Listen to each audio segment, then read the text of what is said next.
to Find It this evening. I hope everyone is well. Tonight we are going to have Veronica Sopher on, who has been, sorry, there's a fly, who has been in public relations for over 25 years. Can't wait to hear her story. We're going to show her intro and she will be right back with us.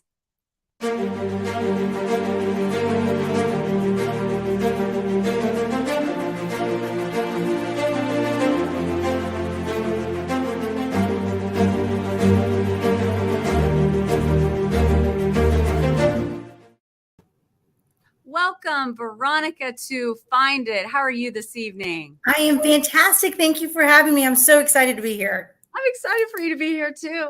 I'm going to do it a little differently this time. I would love to for you to introduce yourself to our audience and let them know who you are, where you come from, and what you do. Yeah, happy to. So Veronica V. Sopher, and the V is important because there's actually another Veronica Sopher on the far West Coast who's also in digital media. She happens to be of Asian descent. I'm of Hispanic descent, but we have the exact same name. So I distinguish myself with the initial V. So in media, that's important.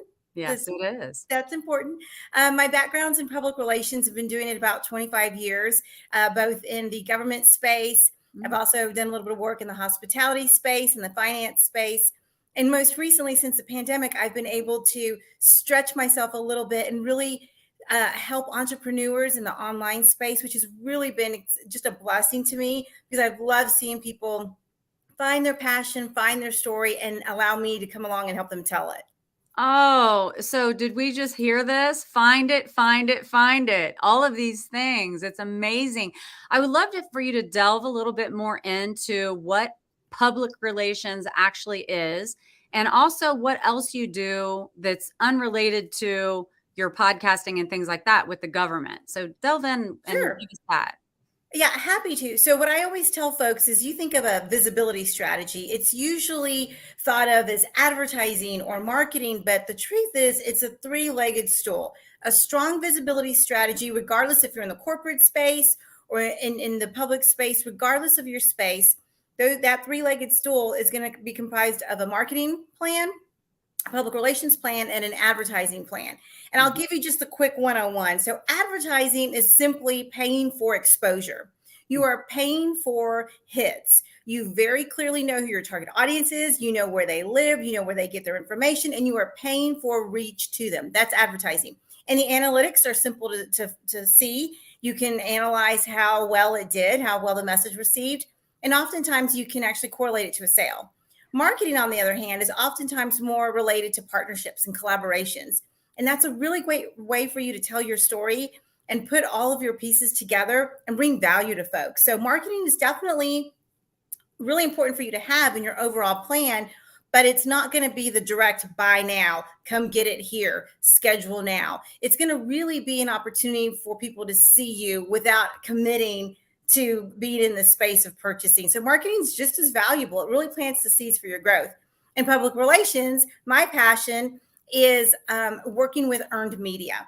And so the beauty of earned media is that you have a third-party neutral media outlet interviewing you and asking you for your expertise, which then puts you on the front of everyone's list of who you need to connect to if you want to talk to someone in this space. So earned media really leverages you as an expert.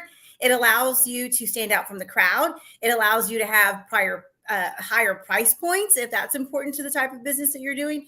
And it really just sets you apart in your community and in your space. So when you put all three of those together, you're going to have a really strong visibility strategy. And you've got to be able to determine what's right for you in your business and when.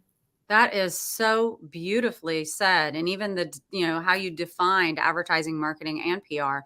So when do you have your own company and you then have your own clients and you build that three-legged three stand, for them. So they're getting all of it. Yeah, so it's really important to know what it is you're contracting someone for. So what I like to tell folks is if you're looking for advertising, you're going to want an advertising expert. Mm-hmm. Now, I do partner with advertising experts and marketing experts, and we collaborate as a team. But my firm very much is specialized in public relations. My team has PR background. Most public relations practitioners have journalism backgrounds, which means we know how to write in AP style. We know what producers want. We know what editors want, what's going to make a hook, what's going to really get that interview right at the top fold of a newspaper. So we specialize in public relations. But having said that, if you are in the market for that entire visibility strategy, we do connect you with others that we highly recommend and that we work with on a regular basis, because again, that three-pronged approach is really what's going to set you apart from the others. And so my firm is one that we started really during the pandemic. It was a little bit before the pandemic. I was helping folks out a little bit here and there, friends of mine, book authors, projects, passion projects. I was very involved with Girl Scouts with my daughters. Nice. And so I was always the PR chair. You know how you get sucked into some of those committees. But you learn a lot, don't you? It's so important too, because you never know when those contacts are going to circle back to you and give you references and referrals. So after having done that on the side for a little bit, because I do have a 9-to-5 as well, during the pandemic, I had more and more people reach out to me and say, "Hey, can I hire you to do this? I've got a new book coming out. I want to launch a podcast." I had just launched my podcast, which came out of the pandemic and my desire to connect with folks. So it was really an opportunity for me to take it to the next level and build a team. And I set out to do that. I got my business originally, filed. I got all my documents in order. I got my accounting in order. And all of a sudden it became a legitimate business. And I was just thrilled at that. Congratulations. That's amazing. Thank That you. really is amazing. So, and I also love the fact that you said in your business, you are public relations. You are an expert in that, and that's your thing, but you have relationships with other marketing and advertising companies so you can give them the full package, but you stay in your lane. That's I right. think that's so important. So when you said you do all these other things and then you're 9-to-5, explain to me what all, like in a nutshell, what all are you doing right now, Veronica? Well, the real answer is I'm a storyteller. That's what I do from the moment I wake up to the moment I go to sleep. And I just happen to be telling stories for different organizations in different ways. But, I was that kid in elementary school when you got your progress reports and they had conduct. I would always get the U's for unsatisfactory. Right. Or every once in a while I'd get a P for poor. And I tell people all the time, the irony is now I get paid by a lot of those same types of people for connecting others and building those relationships. And so at the end of the day, I'm a storyteller. So during the day, I work for a school district, a very large school district, which is my passion, public education. I'm a proud product of the public education system. My children are as well. They're matriculating through. And I just love being able to support educators who are shaping and crafting the minds and passion of young people. So I will do that as long as I absolutely can, because that's exactly where I need to be, especially now that kids are struggling more than ever. So, and then in the evenings, I connect with my team, and they're all over the world, actually. Oh, wow. So there's different time zones. So when I'm at work helping kids, I've got a team of people in different countries who are supporting our clients in the business. I connect with them for a couple hours in the evenings. I do early morning calls.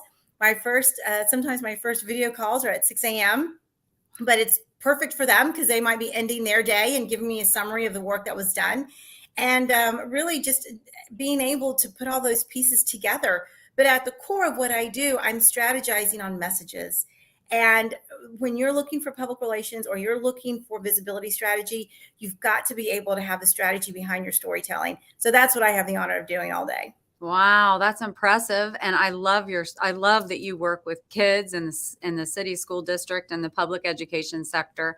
That's also cool. I wanted to ask, so in public relations, I mean, you have to have a good relationship with press and newspapers and all that.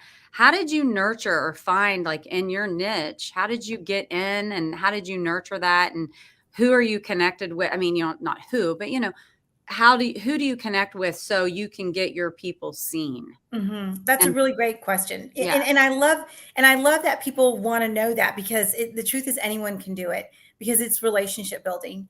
So I reach out to reporters, and oftentimes these are past relationships. Luckily, I'm what they call seasoned now. All So, right. so now my Rolodex, which used to literally be a Well, Rolodex, is on my cell phone. it's a nice upgrade, Veronica. Nice upgrade. That's Yeah. amazing. So every once in a while, I do have to go back to the Rolodex, pull out a card, and reach out to someone. But because I've been able to build relationships over the years with national media and with regional media, I'm able to reach out to them and say, I have a really great client in this space. And I know you don't report on that. That's not your beat, but I know one of your colleagues does. Who should I reach out to? And what happens is we have a very symbiotic relationship where I'm bringing value to them. And Mhm. when they want to interview someone and it's not me, they'll still call me and say, hey, do you know someone in this space? I really need an interview. My deadline's 5 o'clock. Boy, Ooh, I've got that cell you phone got it. out and I'm finding them a contact, because when you can help a reporter, they really can help you out too. It's a mutual relationship, and you just build upon that over and over and over again. I have a phenomenal relationship with a television news outlet, and I can pitch them a client and I get picked up 100% of the time. Why? Because they know that my people come prepared. They know that they've been trained, that they know exactly what to do, how long to speak, and they're going to bring quality to the show. Mm. So relationships, absolutely. Relationships are everything, and I nurture them. And even when I don't have a client, I'll tell you what I do, Debbie. I connect and just say, hey, I loved your story on XYZ last week. Keep up the great work. Next time I've got somebody, I'm going to send them your way. So I'm nurturing that relationship over and over. And the other thing I want to say is keep a hold of those contacts, because reporters move from network to network, from Yes. publication to publication, but they'll always be in your sphere of influence. So just make sure you're taking care of those relationships. Yes, I can see. I'm having a visual of you being a little girl in class and you connecting. Well, I think you should sit next to her and he should be here. And hey, did you know that you guys have the same middle name? I mean, so you're so cute. But the fact of the matter is, you are a connector, but you also nurture your relationships. And you've obviously you do a great job, because that the network will call you and ask, I trust you, Veronica, to give me the right person to come in and let's get this done. So that's amazing. How do you balance all that you do with being a parent? Well, it's definitely not always been easy. There were years when I've got an 18-year-old and a 15-year-old, both daughters, and there have been years when it was easier than other times. And I don't know that there is a way to balance. I think there's a way to make sure everyone's needs are getting met, and sometimes those needs are greater than other times. Yeah. So being able to really tap into what's happening, during the pandemic, my daughters in particular were very much more needy of my time and my attention. And so I had to make sure that I was honoring my space and time with them. When they got to go back to school and they were engaged with their friends and doing things outside of school, well, then they didn't necessarily want me around all the time. And if I got too in their business, they'd give me feedback on that. So I knew I had permission to step away and Yeah. take care of things. So, I always struggle with people who say that there's a balance. I think maybe for some people it can be defined that way, but for me, it's not a balance. For me, it's just taking the temperature of the needs of everyone in the household. And luckily, my husband is phenomenal, and That's good. he's very attentive to the girls as well. And so between the two of us, sometimes we just high five each other, and we're just glad we made it through the week.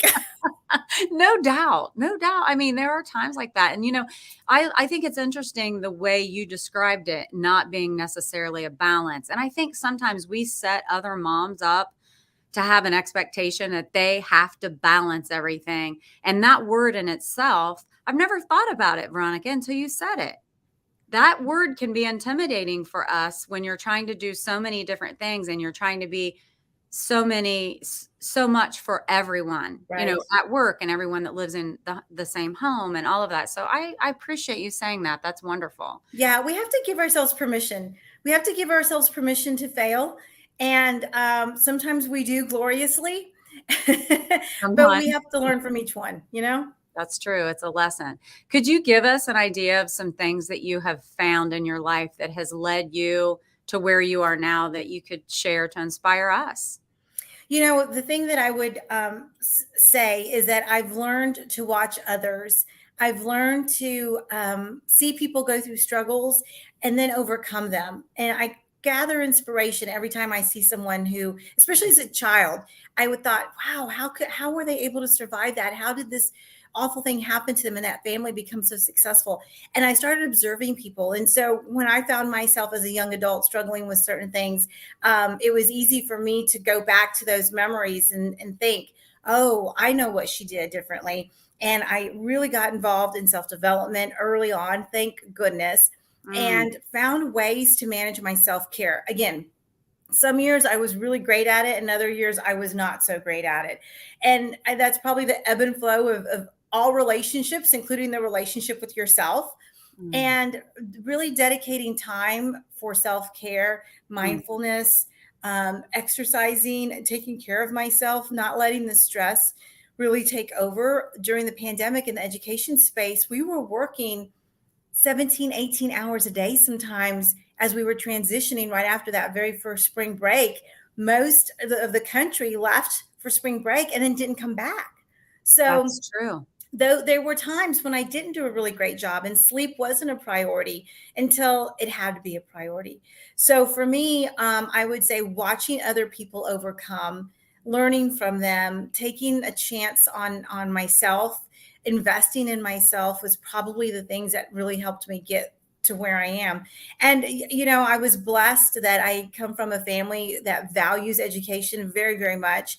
And so I knew that if I could just keep myself learning and keep my brain going, I'd be able to find a solution. And especially during the pandemic when people were reading a lot and joining masterminds and finding ways to just keep themselves entertained, or else they'd go a little stir crazy. So for us, that was really important. And then the thing I get the most joy out of is helping others. That's Mm. where my synapses start firing. I can make a connection. I can Uh-huh. help someone build a business relationship, and it just feeds my soul. Mhm. Even if it's not monetized, that's how I grow as a person, and then I know I'm doing the right thing. Gosh, you're so good. My gosh, are you loving her? Girl, let's read. We have a message just come up. Patty Lou says, "Good evening, ladies. It's prime time viewing at the Reeds tonight. My guest tonight is Mama Schultz. Oh, my mom's over there. We are enjoying Find It, starring your youngest daughter. Way to go, Debbie. Oh, thanks for joining us. Hi, Sean Benson piped in. Party at Reed's next Wednesday at 8 p.m. That's awesome. But Veronica, you mentioned some things I just want to touch on again because it's so, so true. You learned from watching others and it helped you grow. And I really believe as women, men, it doesn't matter. All of us sometimes can look at people and think, "Oh, they've got it made. They all everything has gone right in their world. Look, but if you really look at the backstory on people, we all have our things that we go through. And if you really investigate that and learn from it, or like you said, if someone has a blatant story that they've gotten through this and you think, how, and you do the work to also get there, you don't have to learn the hard mistakes all the time on your own if you learn from everyone else. That is, and the way you said it was so organic and beautiful. And I appreciate you saying that because, you've done really well. You've grown. And even during the pandemic, you started your show called Saturday, put Sound bites. Yep. Saturday Sound Bites.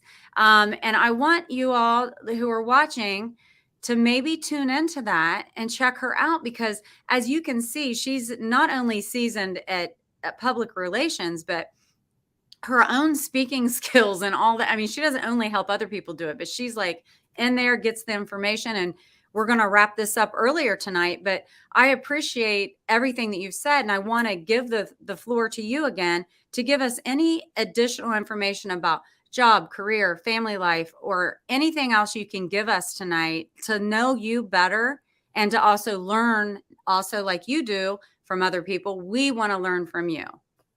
Yeah. Well, I so appreciate the opportunity because I'm very passionate about helping people really find their voice. So as I shared, I'm a storyteller. And what I love about storytelling is at its core, it's how humans connect. Mhm. It's how we find things that unite us or things that make us similar in a lot of ways. So when you've got a good story to tell, It's so important that you share it with others, because otherwise it just stays inside of you. And we're designed as humans to connect with others, to live in community, to live in tribe. So when a client comes to me, I kind of start from there, and they're expecting some sort of marketing analysis of their visibility strategy. But no, I start with a very simple question that I use all day, every day, in every role I play, which is, what problem are you trying to solve? And Hmm. when you can answer that, either with your business, your product, your service, a career change, like you mentioned, there might be people in transition, a book that you just have on your heart that you want to write. I always ask the question, what problem are you trying to solve? And when you can answer that honestly at its core, then we can build your story. Then we can take the time to start establishing the foundation of how others will connect with you and how it can make a difference. That's when we identify your target audience. That's where we identify the tone. That's when we identify your key messages and all those other tactical things that are very important for public relations. But I do spend a lot of time with that first part, because once you're connected to your why, you're in flow. And this is where the woo woo comes out in me. I have a little bit I of woo love it. woo. The flow just starts to come, and that's because you're doing the work and you're standing in the work that you were intended to do here on this planet in this life.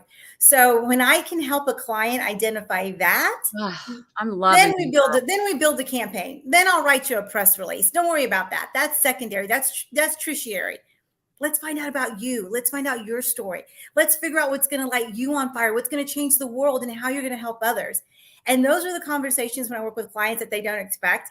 But when we're done, they're either going to be like, yeah, you're who I want to work with, or yeah, thanks, but no thanks. I think I'm going to go in a different direction, which is fine, which is absolutely fine. But I would say that that's what most people do not spend enough time doing. So if you're thinking about launching your business, if you're thinking about changing careers, if you're even thinking about what's happening in your family life, ask yourself that question and spend some time in reflection, because the answer will really lead your way. Wow. And you know what? What you just rounded it off with was, what the question you ask, what problem are you trying to solve? And then you just even related it, translates to you in general, your family life, what are you trying to find to solve? Right. And so, it's crazy to me how many people really don't know themselves and is there a problem? Figure out what the problem is. Now, how are you going to solve it? Or Mhm. outside of that, you're not happy. What makes you happy? Learn you, find out who you are, what brings you joy. And, to a degree, it's been a road for me to find that. And Mhm. that's why the show's called Find It. So, Mhm. and I love it that you started out with getting to know the person, and Mhm. some people like you said, maybe like, well, have a nice day, because Yeah. they're like, I don't know what problem I'm trying to solve. I just want this business. I want you to make me, seen out there in the world. Like, how are you going to make that happen? But you're going to want to work with the people you want to work with too. Right. And they have to be on the same alignment and let it go with the flow and be honest. And that way you'll be successful, they'll be successful. That's right. Yeah, I we love like to say, we like to say in the education space, iron sharpens iron. it. So Absolutely. I keep that in mind always. Well, I love that so much. And I'm trying to see, you are good, because you said you can wrap it up in 23 to 26 minutes or something. And you certainly have. But before we go, I'm just going to, let's see. Do we have any more questions up here? Hi, ladies, from Bob Donnell. Do you know Bob Donnell? I don't. You don't? I'm surprised you don't know him. He and Joe are good friends. Oh, okay. Yeah. But let's end this with, or at least some questions about let's see what I want to ask. What advice would you give to others to help them find it? You kind of said it, but maybe you can elaborate a little more from your heart, letting it go, letting it flow. Yeah. I would say, honestly, it's reflection. It's reflection, and it's opening those doors to places in your heart that you've closed and you've sealed tight, and you've loaded up lots of furniture to barricade it.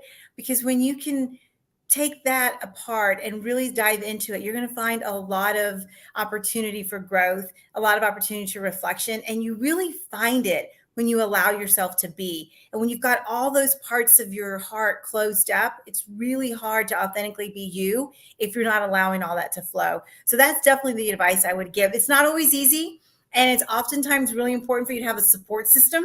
And maybe that looks like professional mental health care. Sometimes it looks like a church group or a mastermind group or whatever that looks like for you, maybe just a tight circle of friends. But I think that it's important for all of us to do that work, because that's what's going to take it to the next level. And you'll definitely be able to find it after that. Wow. I've never had anyone answer it that way, but it's so true. It is amazing. And you're not telling us how to find it. Yeah. You're just saying you got to find your own way, and whomever you find joy with and what circles or whatever. It doesn't matter to me how you find it, Veronica. It's just fun to learn from you how you did. We got to know ourselves. Wow, you're good. Oh, You're thank you. so good. Oh my gosh. I don't want to let you go, but we can let it happen, let it marinate. Sometimes the short videos are the best. So with that, I want to say thank you for being here. If you have anything else, I do want to put up on the screen again, one more time, the name of your podcast. I am definitely tuning in on Saturday. No doubt about it. What time does it start? We go live on Facebook at 10 a.m. Central Time. Okay. And it's also on YouTube. But don't worry if you don't catch it live, because it is available. The audio is available on all the podcast platforms. Nice. Saturday Sound Bites with Veronica V. Sopher. I've got a little over 60 episodes. So we've got enough for you to if you're going on a road trip, download them. I think you will absolutely learn and grow and find some value in all the episodes. I know 100% I will. And I've learned and I've grown already just knowing you and having you on the show. I'm so grateful. Let me give a shout out to Joe Ingram, because he connected us. So thank you, Joe. I'm shocked he hasn't been on giving little funny comments or anything, but he'll do that on the replay. Yeah. So anyway, I want to thank our audience for tuning in, and you captivated everybody for a long time. I don't believe anyone's even left. So thank you to all. And thank you, Veronica. Stick around in the back room. We'll have champagne and some chips. So anyway, I'll see you all again next Wednesday night. Thanks for your support, and have a good one.